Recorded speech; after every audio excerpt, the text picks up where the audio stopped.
It seems really very unfair that man should have chosen the gorilla to symbolize all that is aggressive and violent, when that's the one thing that the gorilla is not, and that we are.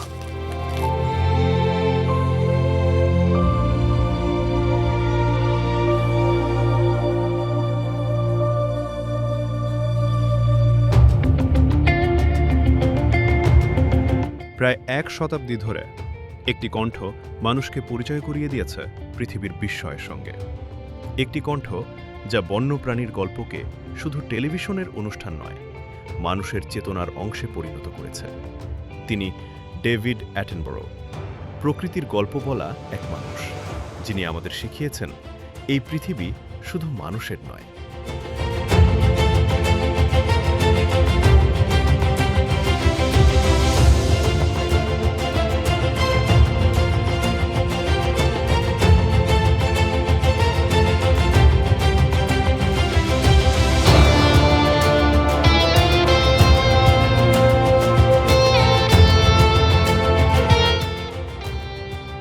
'50-এর দশক।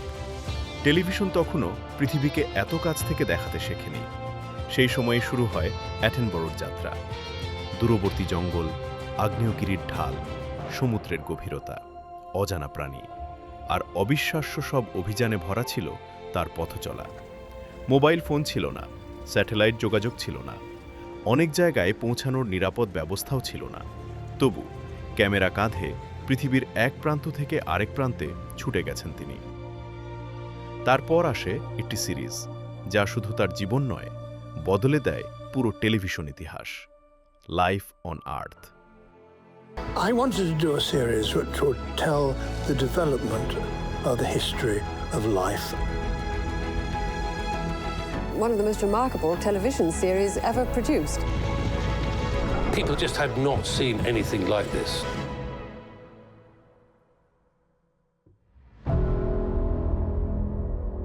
Extraordinary, really. I mean, it was one of the most privileged moments of our life. Next thing we know is that her two youngsters come out and actually sit on him.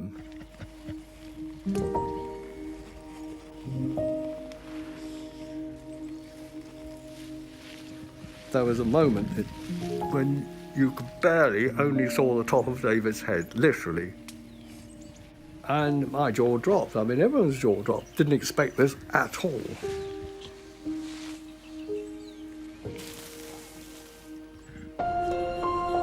শততম জন্মদিনকে সামনে রেখে লন্ডনের natural history মিউজিয়ামে আয়োজন করা হয়েছে বিশেষ প্রদর্শনী, যেখানে অ্যাটনবরোর চোখ দিয়ে দেখানো হচ্ছে পৃথিবীর গল্প।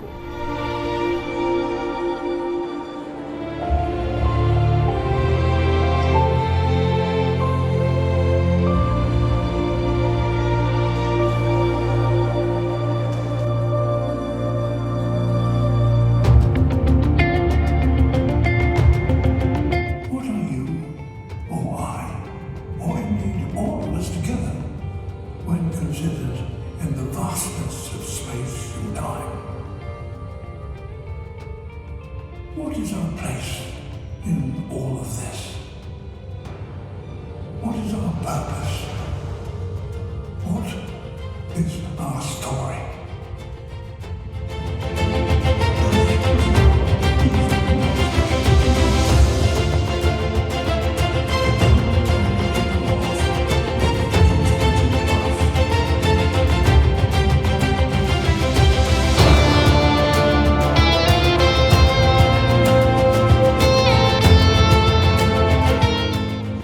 ডেভিড অ্যাটনবরো শুধু প্রাণীদের গল্প বলেননি, তিনি মানুষকে শিখিয়েছেন কিভাবে পৃথিবীর দিকে তাকাতে হয়, বিস্ময় নিয়ে, সহানুভূতি নিয়ে, দায়িত্ব নিয়ে।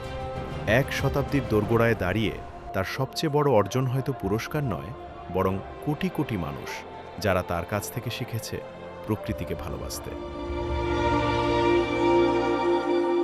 পৃথিবীর ভবিষ্যৎ, যার ওপর আমাদের সবার অস্তিত্ব নির্ভর করে, তা এখন আমাদের হাতেই। David Attenborough. I honestly don't know how long it was. I suspect it was about 10 minutes or even quarter of an hour. I was simply transported. I mean, You just didn't encounter time, this extraordinary acceptance.